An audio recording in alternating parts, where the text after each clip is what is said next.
Welcome to Crones and Coffee with Lori and Kate, a podcast about spirituality, real, raw, and authentic, and lots of laughs. Good morning, Kate. Good morning, Lori. Look at us being up early again. Look at you. You have an aura about you. Dare I say the solar eclipse aura. Oh. You can try and kind of timestamp where we are right now because people are going to hear this later. Way later, yeah. But you just got back from... We got back from, we went to Booth Bay Harbor in Maine. Mm-hmm. My husband surprised me with a little rental cottage, and we got to hang out for 2 days and do absolutely nothing. Woo-hoo. And I have to say, the first day we were there, I struggled with doing absolutely nothing. I was like, okay, I was sitting there like twiddling my thumbs, like, okay, now what? Now what do we do? There's no laundry. There's no... You're going to download the new hottest theme on an app on your phone. So we literally, we walked around the harbor for a while. We took our dog. We went back to the little cottage, and we drank, ate junk food, and binge watched movies. Cool. like old movies, like Zoolander. Yeah, and nice. the fun comedies, mindless stuff. You could forget about all the things in the world, like the rapture or solar eclipse or whatever people are freaked out about. Well, I stayed home. As you know, I wasn't feeling great, so I just decided to stay home and let Aaron went up to Vermont and went to the Bread and Puppet Museum or theater. I don't know if people know about that. That's a whole other thing. And he did that for me. You know, he took pictures and sent them back and stuff. So, nice. Yeah, that's what we did this weekend. Cool. Along with everybody else in the world.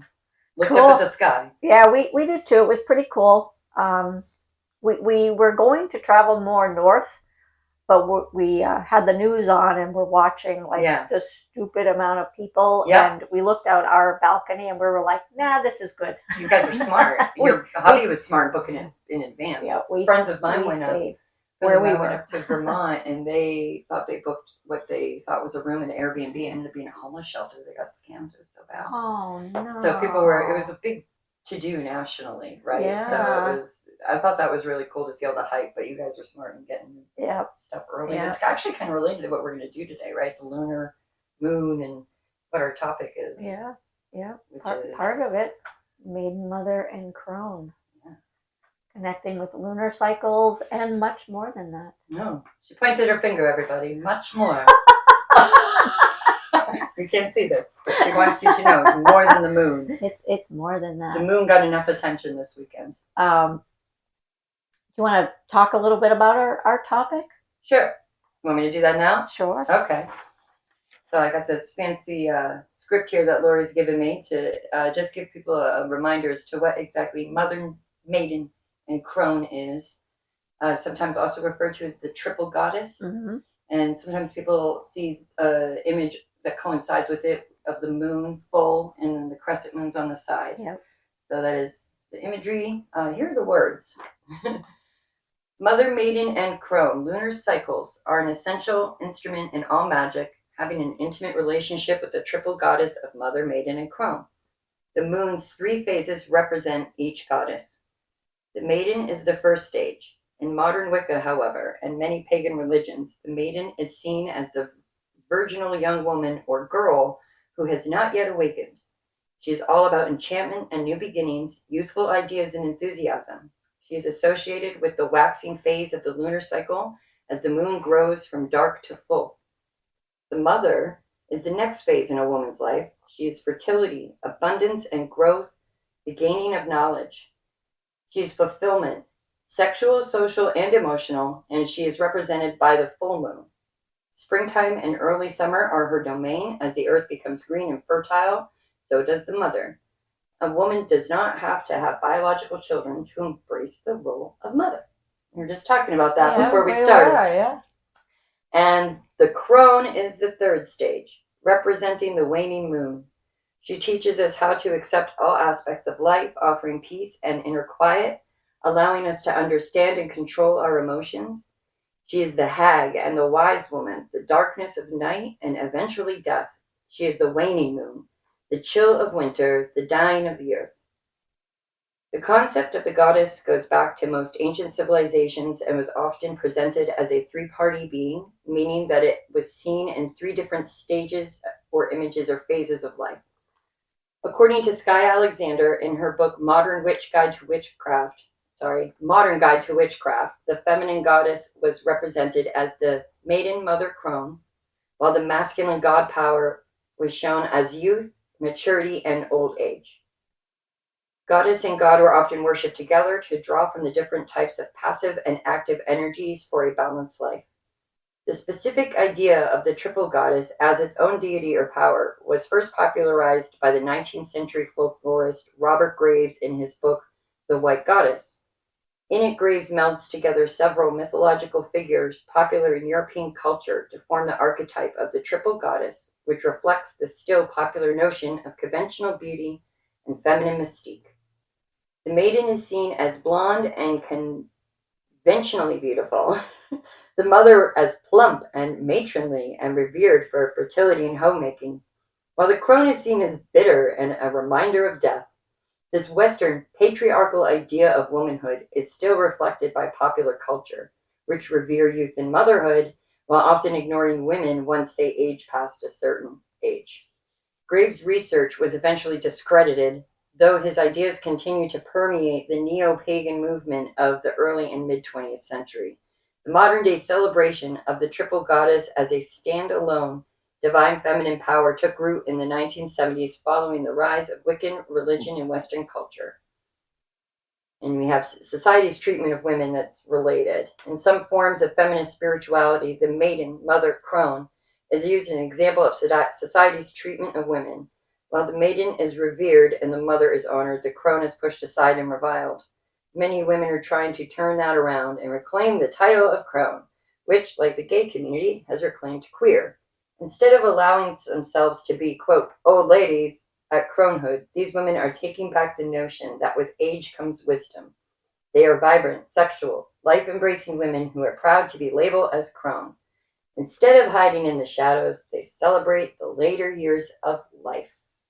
Nice. I did read this. You did. But I did read it, and let me read it. Okay. I do remember. Because I liked how you compared. It's ringing a bell. Yes, yeah. Mm-hmm.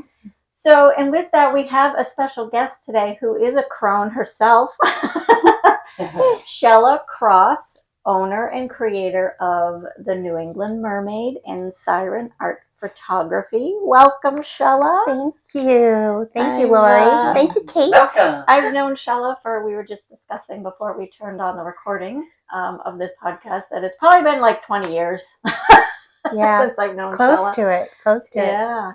And if you follow me on social media, you probably have seen some fancy pictures of me. Love it. Those have been taken by Chella. Okay.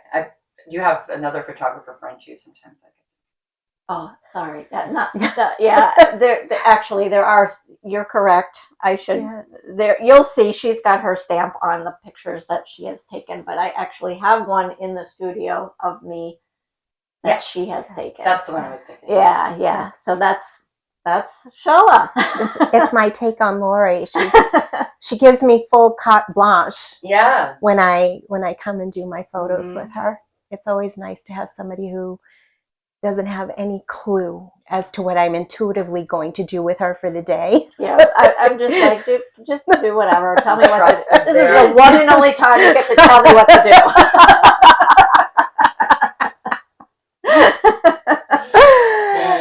Oh my goodness. But I'll do a little plug too. If you're looking to have those type of photos done, you can reach out to me through my website to get a hold of Chella, or you can contact her directly through her website at the New England Mermaid Photography. Yeah. Okay, that's the whole the That New is England the whole Mermaid thing. Photography. That's Yes. a mouthful. It is.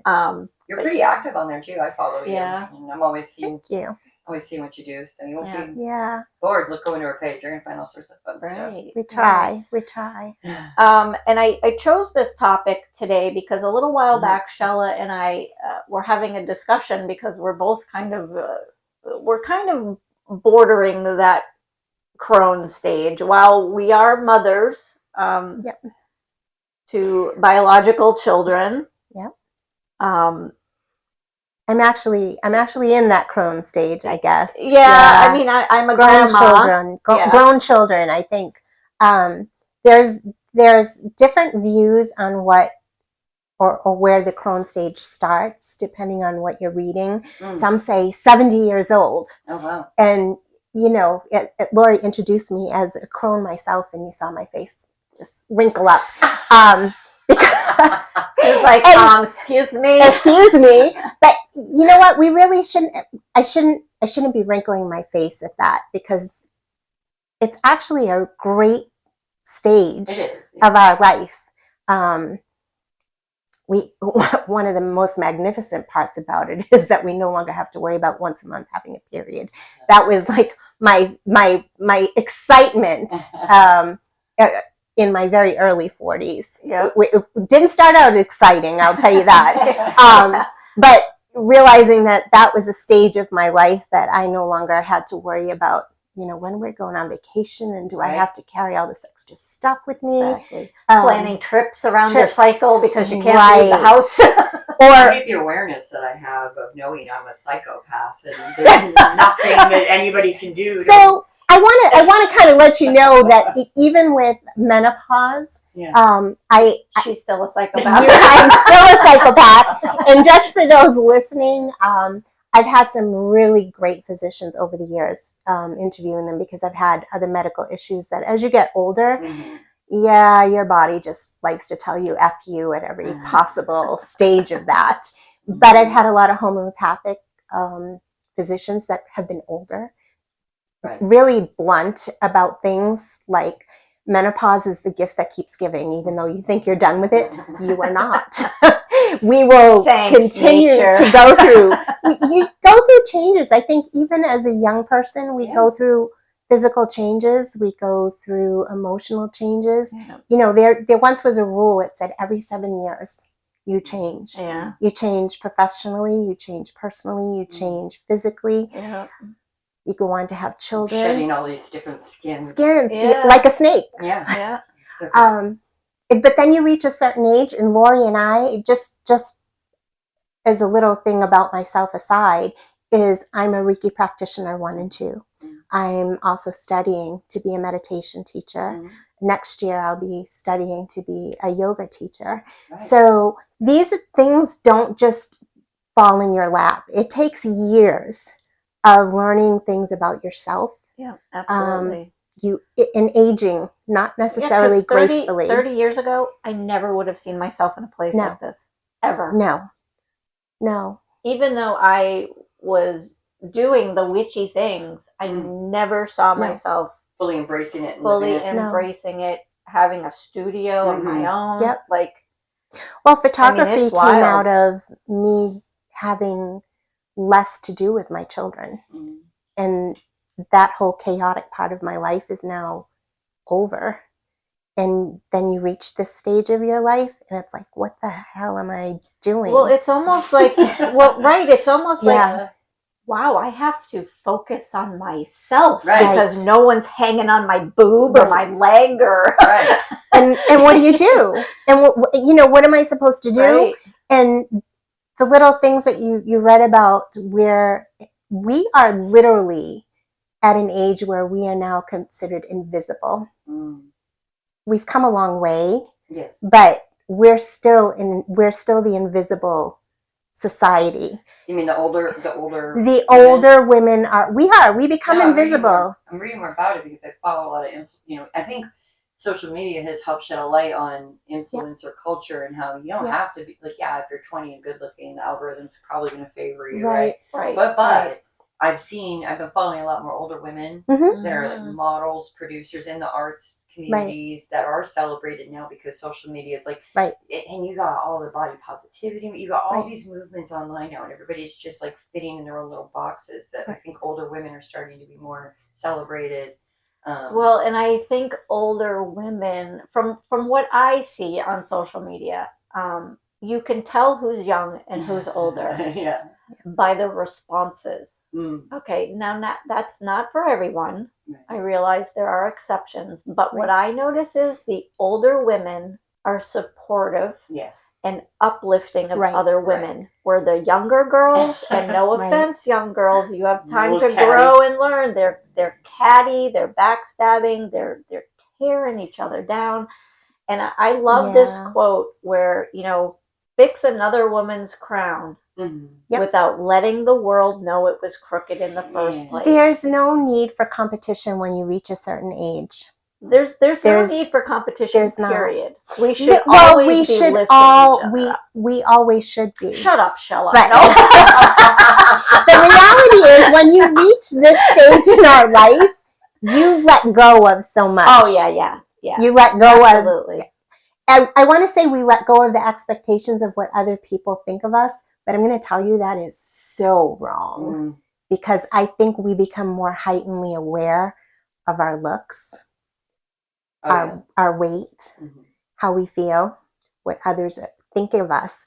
I know most women out there, and no offense to those that are sitting there saying, she's so wrong. I'm really not. No. Statistics are that we become more aware and we crumble at the slightest thing. Do you know that at this stage of our life is when we need women's circles more than ever? Yeah. We have them when we're younger. We have our best friends where you're social. Which I have a women's circle coming up in April, but this is going to release after that, but it's going to be a monthly thing. So Yeah. And then you have the circles for women who have children. Mm-hmm. yeah. They So get you feel together supported. and you feel supported.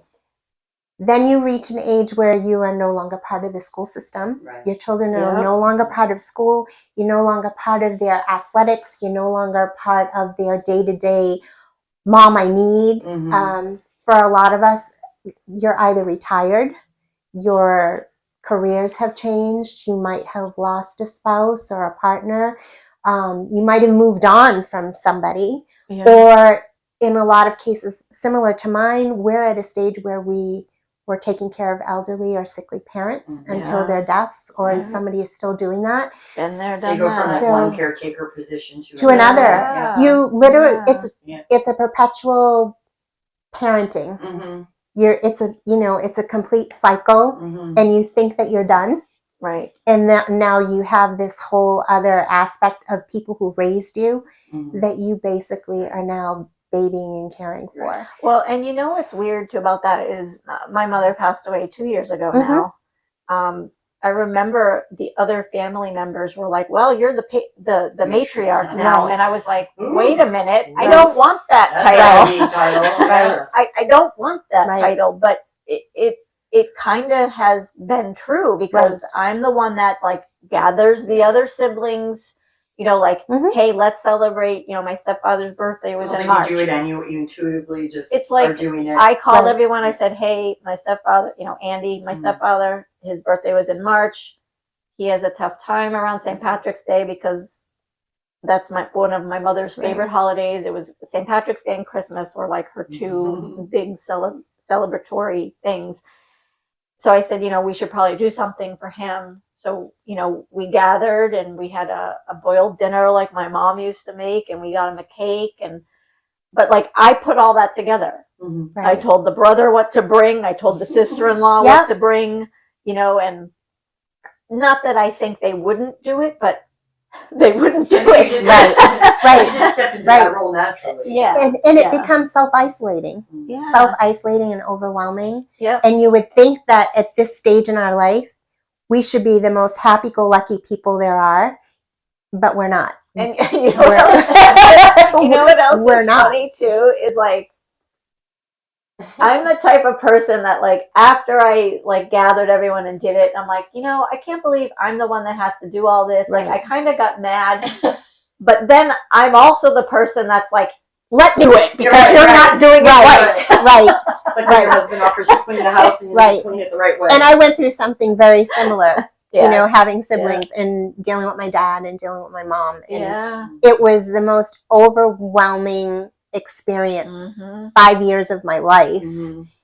while still raising a teenager. Yeah. Because there are a lot of us Yeah. that had children later in life. I remember you were driving like an I was hour an away hour every away day every day. Yeah. for a year. And I'm not the only one. Yeah. We're literally you reach the Crone stage thinking, I'm going to retire. It's going to be fabulous. It's, Golden years. golden years. We don't have periods anymore. The kids are gone. And then you sit in the house and say, now what? what exactly? What am I going to to do? deep clean the house So many times. It's so different from me, because I never had kids. But- It's why I like listening to all this, because I'm like, wow, it's such a different perspective, because I have some girlfriend. Because I don't actually align with a lot of people with children, Right. because my lifestyle is just so different. My commitments are different. Who I see every day is different. Like you're saying, the school systems, and obviously Right. you're gonna Yeah. meet Right. other moms. Like Yeah, we had sports. I have no Right. reason to all be kinds of doing stuff. that. So like I don't really. But you have a completely different, Right. it's different in the sense that only you didn't have children running around the house, Yeah. but you had other things going on. Of course. And you it's all still have relative. other things going on. Yeah. Um, But I just want to honor you guys. I think that's huge. I think that you can still, you can not only follow your dreams and still, like, I don't know how some of my girlfriends do it. I don't. Like, I don't, Yeah. I'm actually the opposite. I don't know how you have, like, a small business and 3 children and you're on the plane. Like, well, I mean, they're my just able to children do it. It's yeah. incredible. My But I'm children like, are all grown and old now, so Yeah. I don't have that. But I have fur babies, Right. that still need you I'm like still- children. I But treat my cats like babies. and that's a nurturing Well, I get my side. fix. Yeah. Totally get my fix holding my cat. Yeah. and- yeah. But you also get your fix helping other people. Yeah. People assume that because you have no children, Yeah. that whole maiden mother thing isn't part of your personality. It comes out. And I'm around other children and I get real protective. but I it instantly turn doesn't into- have to necessarily be children Yeah. in that mother sense. You're taking care of other people's well-being, Right. other people's With your studio, you're helping people heal. with their own metaphysical issues. Yeah. I call them issues. And I have I'm a my great own. supplemental therapist. I'll pat myself on the back there. Yeah. Like, people probably save a lot in therapy by being my friend. Me and Victoria just Yes. exchange therapy. Every day we leave each other voicemails like, can you believe this? Can you believe this? Take care of me for a second. Listen, Right. and she called me mom yesterday. Yeah. Or like you get that, can I just vent for a second? Yeah. And like, you don't even have to respond. I just need to get it out. Right. You don't have to say anything. Just let me Just let it bitch out. for Give me- 5 give me that minutes. thumbs up. Let me ask you this, Kate. Yeah. You're the youngest of us. Yeah. What do you think? Jerk. I know. Jealousy. I got false teeth and pain. I'm 41. So I'm just catching up, What do you think your life is going to be like in 10 years? Hopefully really exciting, and I'm finally going to fulfill it. I mean, I'm here to make music and do something with it. Mhm. So how I define success with that is I try to stay really grounded, but that means that I have a small group of people that really enjoy the type of music I create, Right. and I can book small venues. So hopefully in 10 years I'll be doing that. So let's Hopefully sooner. let's take that, and Yeah. and I can't wait to see that. Yeah. But let's take success out of the picture. Okay. Where do you see yourself mentally and physically in 10 years? 10 years from now, personally, your personal relationships, your all of the things that you think about yourself now that are non-related to success. Mhm. Like where do I spiritually and physically? Physically, spiritually, socially. What do I see or what do I hope? So let's start. You know what? Let's start Right. with what do you see? What do I see? I see myself never stopping in pursuit of art. Sober, hopefully, from Mhm. alcohol, Great. and maybe still dealing with my arthritis in a way that serves me well. Okay. That's what I'm hoping for. I don't have kids, right? So I don't Right. have like these ideas for them. Right. I hope that my family and the relationships that I've fostered continue to be healthy, and I anticipate things to go wrong and try to keep my head level enough And that's so when healthy. they happen, Mhm. right? So I try Yeah. to do that too. But yeah, I don't know. That's Sometimes healthy. I don't think I'm gonna live that long. I feel like I'm just here for Oh the my ride. gosh. It's awful. So- I know. It's to be here now. You'd be like my It's age to then. be Yeah. here. I didn't think I'd make it to 40, man. So, So I'm like, yeah. where am I going to be at Yeah, 60? yeah. I'm probably still in the woods in my little house on stilts, living a really cool life. So for those that don't know, Kate went through domestic violence. yeah. And a relationship, and she heavily abused alcohol. and in recovery. So that's her reasons for thinking she wasn't going to be alive now. But thankfully, I'm real excited. And that's surviving. That's a whole. Well, you meet other people that go through similar things. It's really sad that you think it's like, wow, this is a really unique experience, but a lot of people, even you, or even you. I mean, I turned 50. I'm going to be honest. I turned 56 on Tuesday. Did you think you'd make it this far? No, actually, my doctors told me I would not live past 40. Right. If I got to 40, I was supposed to be in a wheelchair for the rest of my life, as Lori is aware, because Lori helped me through a lot of things. I'm still dealing with a lot of those health issues that they'll never go away. So for me, at 56, one of the things I have to remind myself is to be grateful. Yeah. I had anticipated watching my children walk across stage and graduate. Yeah. My youngest is autistic.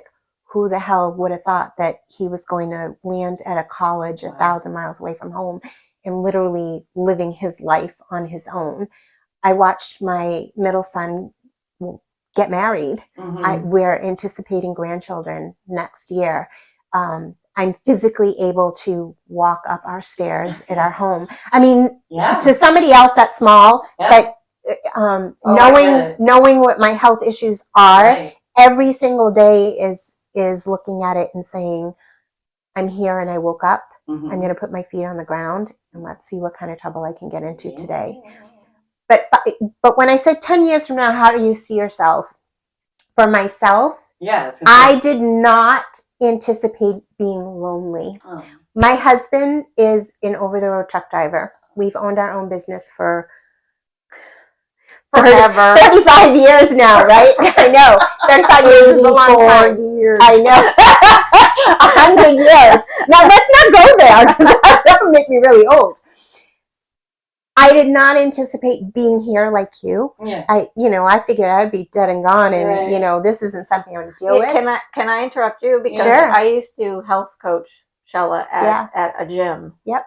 And there were days that I would have to help her do squats because she physically couldn't do them alone. And she'd be swearing at me the whole way down and the whole way up. And that's a good trainer, though. The ones you get mad at. Yes. And I'd laugh at her, which would piss her off even more. But she's like, I don't even know why I'm doing this. I'm going to be dead. Yeah, like, well, that's a great attitude, Chella. I get it. No, because you're investing time and energy into something like this. Into something, right.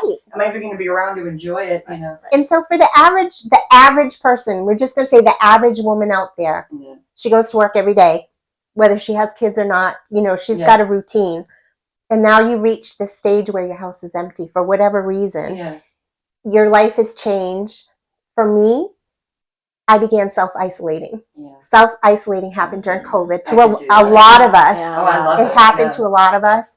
And one of the introverts loved it. I love the solitude of it. I do. Well, you do, but you can get locked in your head. Oh, yeah. And I realized there's so much more to life than sitting in your head every single day, ruminating over all these things. Well, especially in the Crone stage, like we said in here, how typically society just kind of shoves you aside. And it does. Well, look what they do, and not just to women. Let's bring them the men into it too. Right. When you get to a certain age and you can't really do things for yourself, what do we do with them?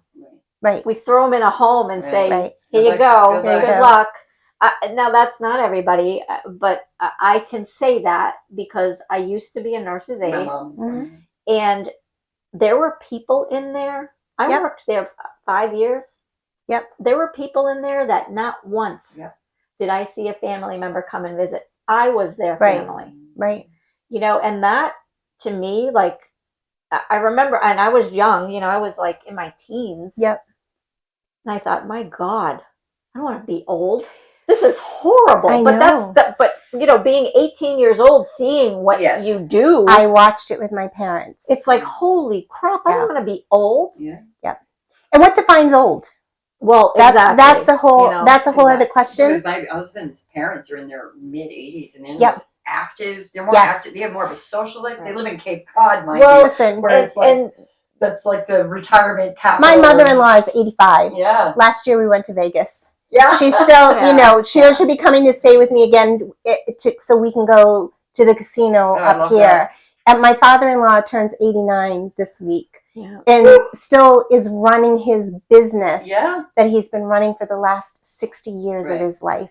So our perspective is very different than what our mothers look like, what our Right, grandmothers right. look like.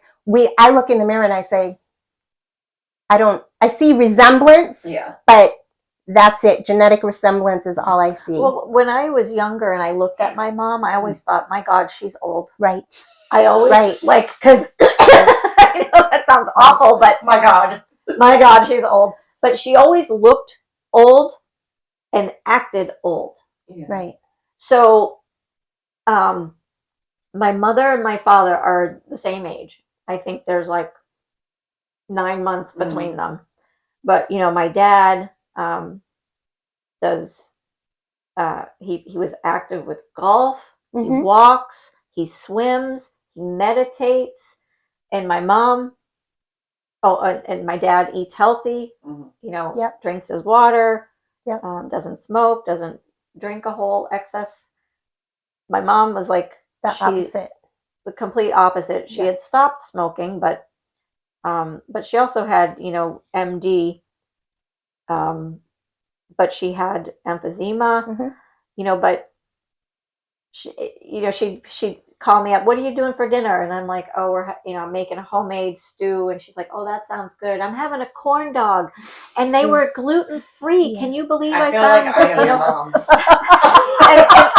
I am identifying with your mother. but now here's the health coach. I'm like, Right. Mom, Yeah. That'd make you why cringe. are Yeah. you eating a hot dog? Like, and you know, gluten Corn dog. free. It had a corn in it. dog. And God. vegetables. I'm like, Mom, what about Yeah. a salad or a piece of fish? You Well, know, obviously, I'm like, how you oh, take Mom. care of yourself, right? My Right. father died at 62 because he drank like a fish and smoked like a chimney. Yeah.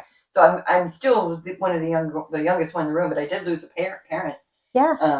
About 10 years ago. So I Yeah. actually lost my father in my 30s. Yeah. But I kind of knew it was going to happen because he lived such a reckless, healthy, Yeah. unhealthy Yeah. lifestyle. At all my youth, I was like, okay, so Dad's probably not going to last very long, you know. And so when it happened, I was kind of already Right.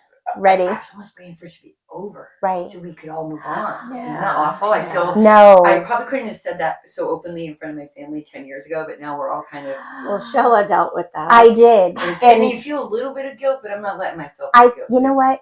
I felt no guilt. Yeah. I literally, because you are still alive You're- and functioning. Right. you're alive and functioning.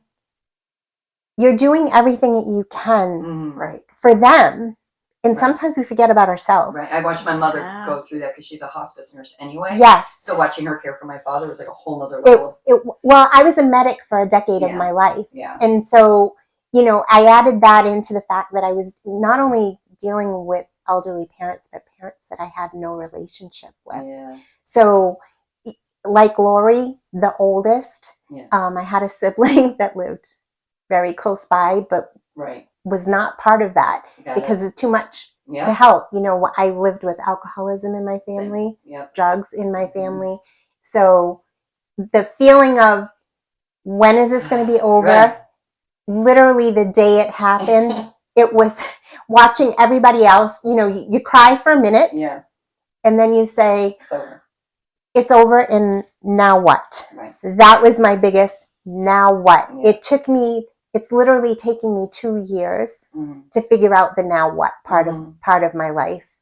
And that brings us to as we're getting older, Mhm. the whole what fills you spiritually, mentally, personally, and physically. What's funny is what's kind of related here is I remember trying to help my mom through her grief, Mhm. you know, and I eventually one day after like 3 years into this, you know, grieving process, we were hanging out one day and she was talking about her hair and how white it is and Yeah. how she's getting older. And I just looked at her, I said, you know, you're entering your Crones stage, Mother.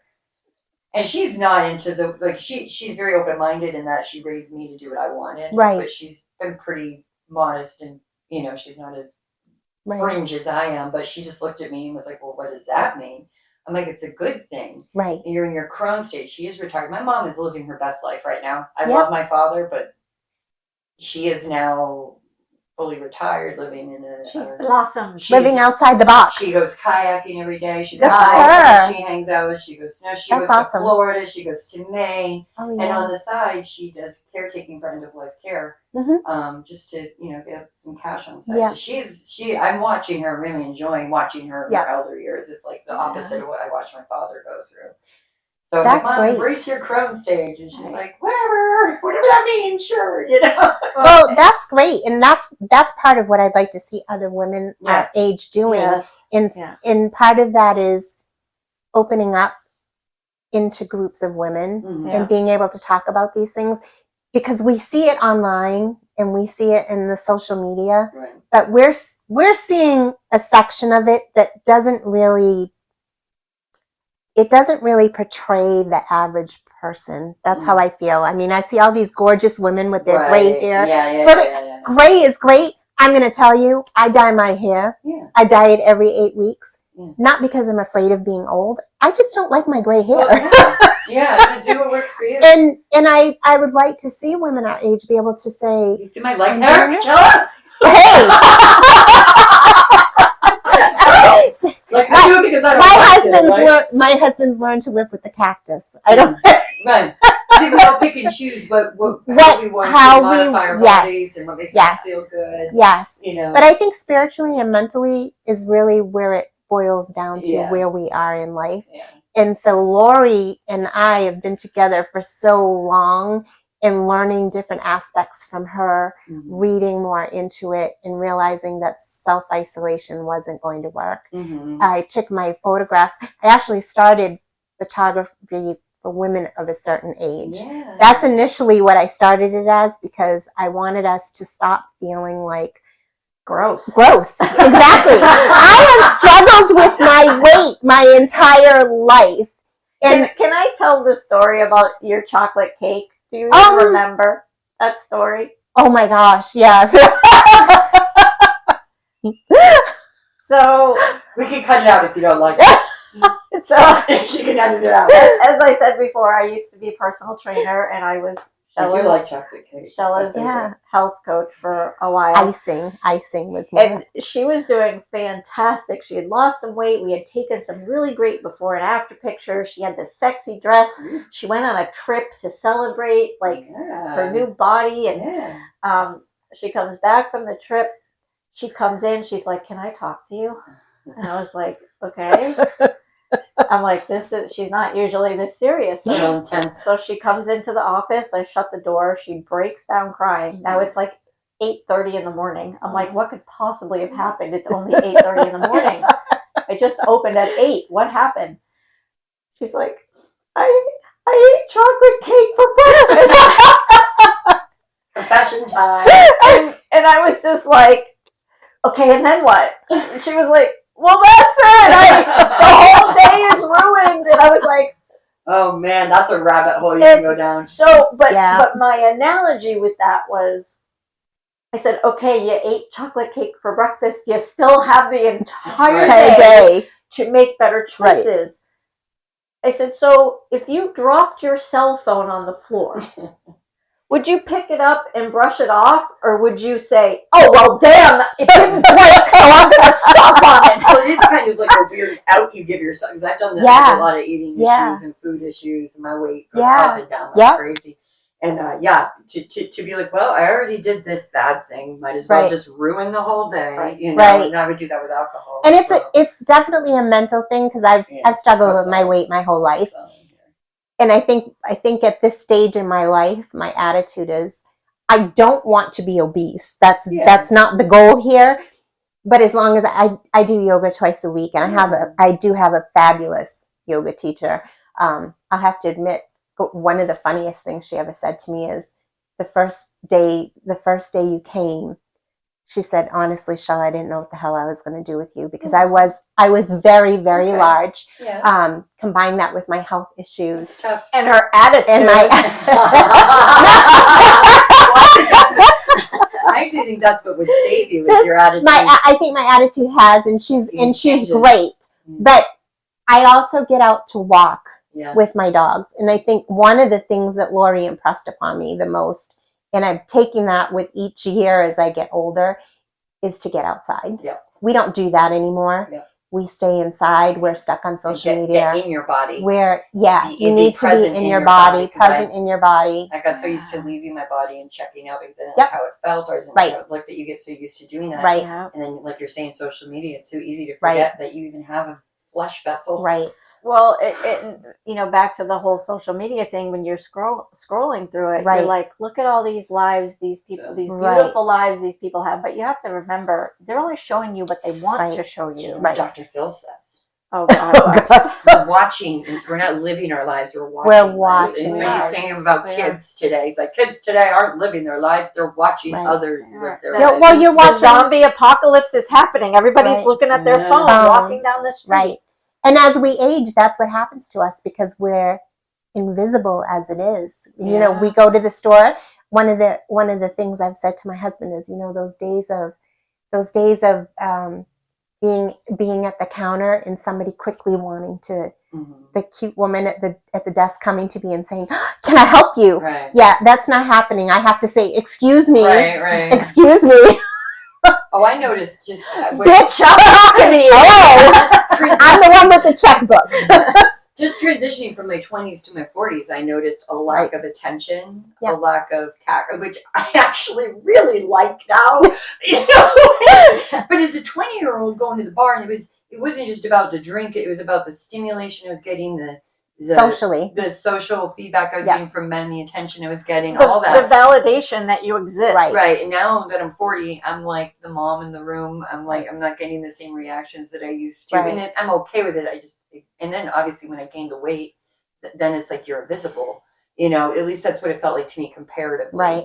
And now that I'm older, I go to these places and these festivals and these events and I see the 20-year-olds and I'm watching them interact with all the older men. And I'm just like, wow.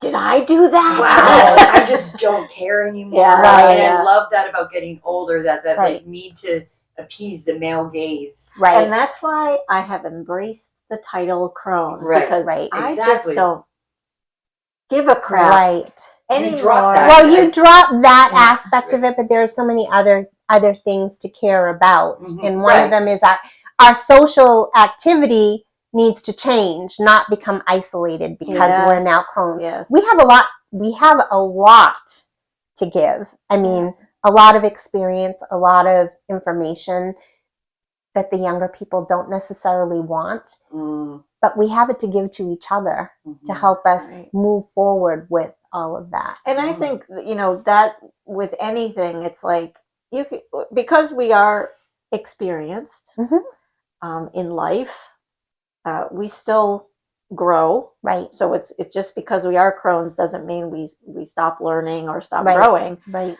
But I think the younger generation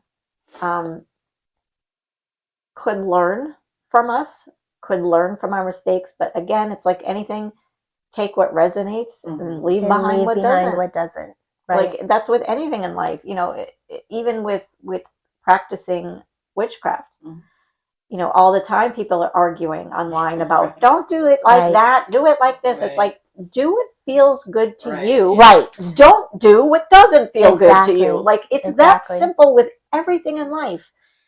And on social media, this is totally off topic, but there was as I'm scrolling, there's a thing that McDonald's customers are furious about prices going up. And I'm like, because that's so important. And I'm like, so don't eat there. Problem solved. Right. Like, why are you furious? Don't eat there then. Yes, everybody's a victim and oppressed. And I do feel like that I'll get on my little soapbox. I do feel like as someone who's in between the generations now, like I'm kind of in the middle and looking at the older generations who I really respect and understand. And then the younger generations where I'm like, you're crazy. You're crazy. I love you. You're cute and you're enthusiastic and they're getting a lot of things done. And a lot of things that they're pointing out are very important. But they're also like perpetually victims to some extent. They're not all like that. Like Victoria is a little different. Victoria from I Have Ethereal, right? She gives me hope. And there's some young people in my life that are in their mid-20s where they're pretty grounded. have jobs, don't feel like a victim. They Well, do exist. I think Victoria has an older soul Right. too, which we did mention in one of our podcasts with her on it. I'm just not lumping them all into that because I know that there are some that are like, no, we get it. We're young and we're naive and we have a lot to learn, but they're just really loud and obnoxious to some extent. And I look at the older generation and I'm like, sorry, we did that. I don't have any kids, but my generation created these younger ones. Yeah. And they do tend to be a little more audacious in their expectations of what they deserve. Right. Well, and I think that, as a Gen Xer, we were the original latchkey kids. We were. We were my generation. We were. Well, almost, because my son is 32. Yeah. I think I'm like 10 years behind your kids, or 10 years ahead of your kids. But I think I made it easier for them because I didn't want them to feel the abandonment that I felt as a child, which I think we overcompensated for that. Yeah. And that's why like everyone gets an award now because we didn't want anyone's feelings to be hurt. And see, my kids would say the opposite. My mom was so strict. And so I was strict with my first son. Yeah. But the baby, I coddled him because I did that he was too. the baby. Yep. And B, I was in a better place in my life financially to give him more than my first two. Right. So he felt the effects of that. Yeah. Which now that he's a grown man, almost 28 now, he's, a contributing member to society, so I didn't screw him up too much. You could do it right. I used to always say, I've given you plenty for your psychiatrist. So you have enough stories to last you a lifetime. And kids don't come with manuals. Well, that's why I quickly forgave my parents. I hit my 30s and I realized I could be mad my whole life, or I could just recognize that they were just doing their best. Well, right. It's like, you do the best with what you've been dealt with, and you try At least in my experience. Yeah, I mean, you do the best you can and hope that that's enough. And you hope that you raised children with enough empathy that as they get older, they can recognize, Mom, you did all right. Yep. Even though you screwed up a few times, you did the best you could. Who hasn't? Right. And my son that has 2 children of his own now, he has actually said that to me. Like, especially when they have their own. Yeah, when they have their own, it's a whole different ball of wax. The perspective shifts. Yep. Which I think, bringing it back to Maiden, Mother, Crone, I think with every stage, your perspective does shift. It does. Because I look when I was, younger, like some of the stupid crap I used to do, where there were no cameras. When there were no cameras. When I got to be in my mid-20s, I did have a lot of fun having a dinner with my mom and just telling her all the things I did behind her back that she never knew about. And I saved some things. I didn't tell her everything, but it was kind of fun for me to be like, oh yeah, I snuck out that night. She's like, I thought you did. I'm like, you can't do anything about it now. Like, I'm an adult. My mom too, I would tell her some of the things I used to do and she'd be like, Laurie! I said, but Mom, you raised me right. I went to that party and I didn't do any drugs. I waited until I was an adult. I waited until I was an adult. I was in the room with them. I just didn't, do it because I was like, Mom wouldn't like that. I got to go home later. Oh my gosh. That's too funny. Yeah, I'm kind of, my sister has 3 kids, so I kind of lived vicariously through my sister with her having children. Yeah. And she even told me, she knew me. She's my big sister. And after her second child, I was still in my mid-20s. She just came to me. She looked at me. She goes, it's not for you. She's like, I love you. She's like, if you have it. I'm like, don't do it. I said, I don't really think I want to do that. And she goes, if you need me to tell you, then you trust me. She's like, I know you. You're my little sister. You probably don't want to do what I've been doing. She's like, I love my kids, but go be free. It's not for you. And she's like, but she would help me see her life, and I love her kids, and I would walk in there and I would be so happy after spending 4 hours that I could just go home. And see, my sister and I have a 15-year difference between us. So, all the women in my life that were childbearing of age I grew up with. Right. And they had children too Right. around the same time. So it was almost like we shifted from, being in school together to leaving school, finding our significant others, getting married, having babies. And now we're in, this stage where our children are all grown. And, I have grandchildren. I have some friends that, have some on the way. So it's like we went through these stages together. In a weird sort of way. And it wasn't planned. It was just like, it just happened, Create your own little village. But I remember, going back to, having support. We would get together once a week. We would rotate houses, and the kids would play while the mom sat and drank coffee. Right. So we got our social needs met, and the children got their social needs met, and we weren't self-isolating. Being all consumed by just children. But then that ends. It does. It does end. And then it did end before that because people moved to Florida, so we lost our little circle, and it was like, well, now what? And you try and make friends. Like, it's hard to make friends when you're older because you kind of go through this like, hi, I'm Lori, and it's like awkward or whatever, and the soccer moms. If you don't fit in that.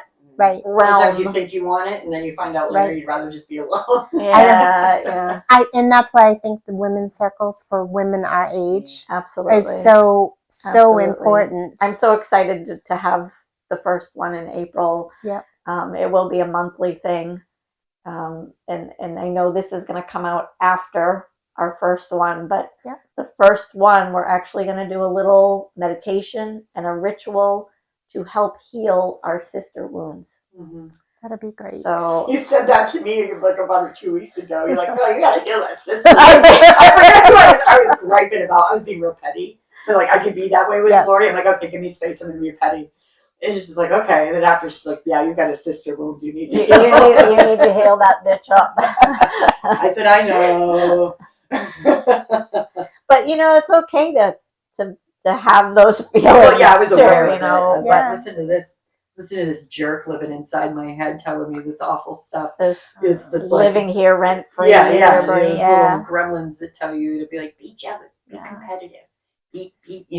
They exist in those little nooks and crannies. Oh yeah, and then I bring them to Lori and I go, look at him. And then I say, okay, here's what we're gonna do. And then a week later, I'm like, Kate, listen to this.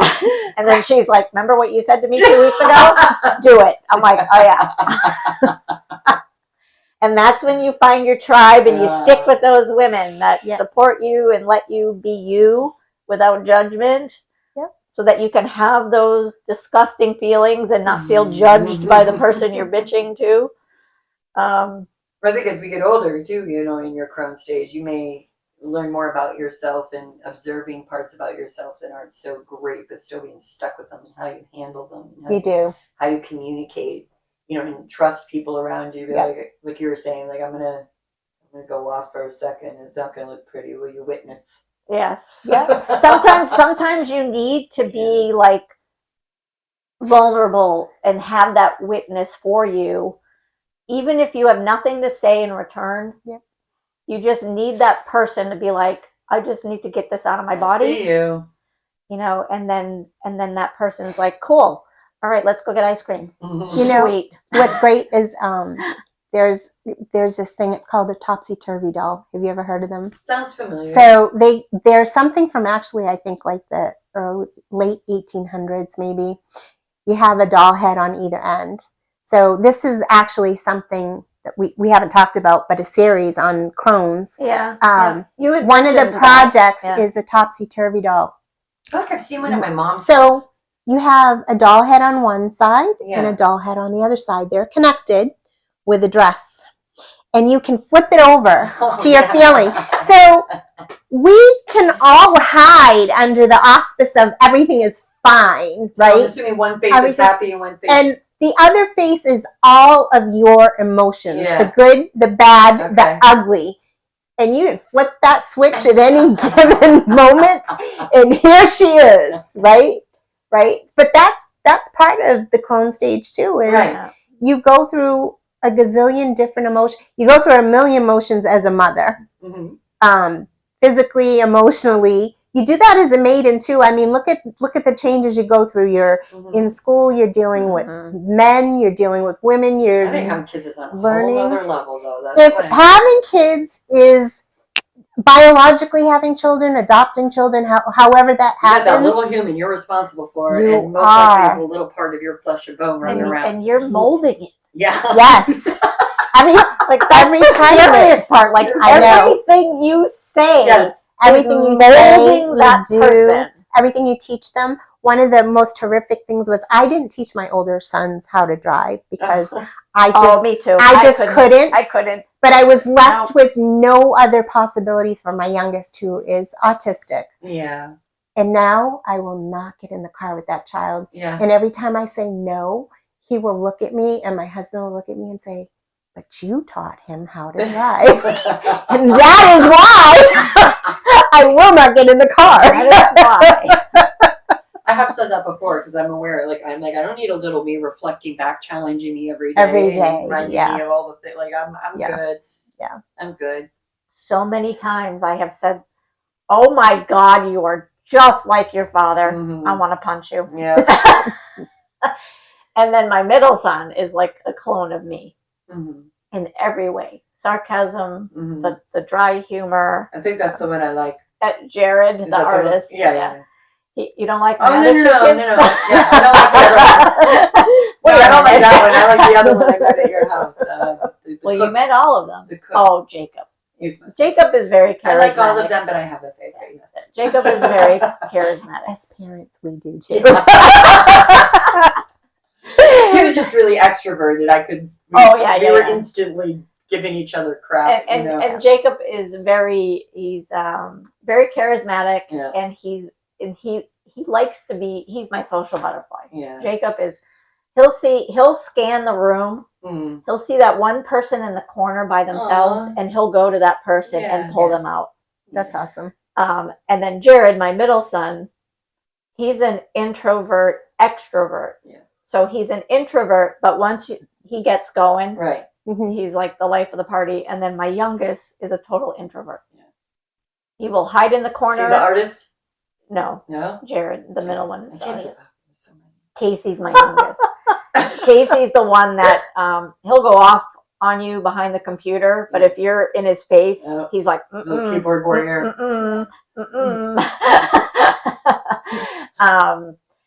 No, but he's more expressive. He doesn't, go off like a keyboard warrior would, but he will express his feelings more through a text than in your face. Some people like doing that more. Like he'll text me, "I love you, Mom. I love you too," and then I'll say, "Casey, I love you," and he's like, "Yep, I'm right back at you." Okay, bye. So, and Jacob's like, "Love you, Mom." Look at the sound wave. Oh, wow, we've been going. Yep. We've been going. We've been cackling away. I think we did a lot of Crone coverage, though. I think all that was pretty relevant. I didn't know how long we could talk about it, but it actually makes a lot of sense that more focus would be given on to the later years, I would think, because you feel more fully cooked. I feel more like myself the older I get. My 20s were like a nightmare of who am I? I think you're more carefree and you have less care about what others think of you. There's so many people out there. Because your brain cells have already been fried through motherhood. Right. I think we do, I think internally we do think about our looks, like, oh, look at this wrinkle, look at this gray hair, look, I'm a little pudgier in the middle. Like, I think we do, or my boobs are saggy. Right. I think we have those limiting beliefs, the self-talk. But I think for me personally, at the end of the day, I don't give a crap what anyone thinks of me. As long as I'm happy. Right. Yeah. And that doesn't mean I go around making other people miserable to make myself happy. Like, don't take be able that to sleep the at wrong night. way. I gotta be able to sleep at night. That's what would get me drinking, is I couldn't keep myself, I couldn't relax. Because all I could think about was all all those things in the world that I couldn't control about myself. And now it's like, Yep. you know what? I'm a good person. I'm making good decisions. I think I can sleep tonight. Right. It's okay if some people don't like me or think I have a weird double chin or. And that's the you know, key. Is it's okay if they don't like if you. they it's don't okay. like you. That means you're doing something right. Actually, just I hear a lot of, talk and gossip all the time. It's just the nature of the industry I've chosen to be in with music. There's just so much gossip and talk. And sometimes when I hear that a woman is a real bitch or she's real nasty, I'll go near her. I actually want to go get to know her because I'm like, why? Why? Because Why are you are you jealous? Were you intimidated by her? Why is she jealous? Let's first Or figure out maybe what it that's is. her protective. Right. It's like that in the art world too. Right. The art. Right. Yeah. So it's like, well, okay. Very. Is it? Are you hurt because she didn't want to work with you, or she didn't like your art? Like, what's going on here? Is she really just an evil person? Right. I think women are vilified, especially older women are vilified way more, for their success when it comes to jealousy and things like that. And I find that those are the women I want to actually get to know. There's one, I'll tell you after the show, there's one in particular where I was like, yeah, she's got a reputation, but I don't necessarily, I'm not going to be scared by it. I'm going to keep my wits about me, but I actually think it's because she's a powerful individual and she doesn't take it anymore, so you're either going to be with her or against her, which is kind of sad, but. And can now that you brought that up, we're going over a bit, but whatever. I think too, do you notice when women are successful or they're viewed as powerful, all of a sudden they're a bitch? The claws come out, for sure. Yeah. Like, oh, she's a bitch. Yeah. Why is she? Right. She's not. She sets boundaries usually. Yes. Right. And that's the biggest exactly. problem. That's what I'm trying to get at. That's the biggest problem. Because she didn't want to entertain me and my ideas. Well, she's busy. She's got other things going on other than you, So I'm like, maybe I want to get to know her and see what we could do. Right, and it's like, was it your own ego that was reflecting? Right. Or maybe she just didn't want to do it for you. Yeah. I mean, you weren't her ideal client, and that's the bottom line. And that's okay too. Yeah. I mean, we all have to have our boundaries. Yep. And we aren't all going to get along, but with that being said, we can still be kind to each other. Yeah. Yes. Even if we don't agree. Peace be with you. Namaste. There Right. you go. It's like we don't all have to like each other, but we do have to be kind. Yes. to one I go another. all the way over there. I'll be kind on you. Go all the way over there. You be kind over there, and I'll be kind over here, and we'll all be kind away from each other. I love that. Send that energy right out into the middle chasm. So you just go over on that other side of the ocean and be kind over there. And so Mother Maiden Crone. We did it. Yeah, and I know Chella is working on a class Yes. for women of the Crone age. Nice. When that is all pieced together and ready to go, we will be hosting it here at Mystic Market. Cool. And we'll have that announcement and information about how and where and why you should be interested in this class. And so with that said, thank you, Chella, for being on our show today. Yeah. Thank you. And you can find Chella on Facebook, Instagram, her website, the New England Mermaid Photography.com. Is that the website? It is. Okay, nice. Yes, nailed it. You can, again, like I said, you can find her on Facebook, on Instagram. She does fantasy photography. You can see some of the stuff on my page as well of photos she's done of me. I have a piece in the studio. She's got some art here at the studio for sale. And That's right. That's the photography I used for the article I did on you. Yes. That's right. Yes. Okay. I also do Yes, I photos of older women. Mhm. Yeah. You know, I am one of those photographers that will do nudes. Yeah. I'm one of those photographers that want you to see you Get comfortable. And, get comfortable with Yeah. who you are. Yeah, that's great. Exactly who you are. Embrace it, ladies. Yep. Embrace it. And Kate, of course, thanks for always being here with me. Yeah. You can find Kate at prayersofnature.com or darlinghillmusic.com. Correct. She has a studio located in Wilton, New Hampshire, 33 Howard Street. Yes. Yes. And of course, mysticmarketnh.com, 188 Elm Street in Milford, New Hampshire. And we'll talk at you guys later. Yeah. Until next time, live, love, and magic.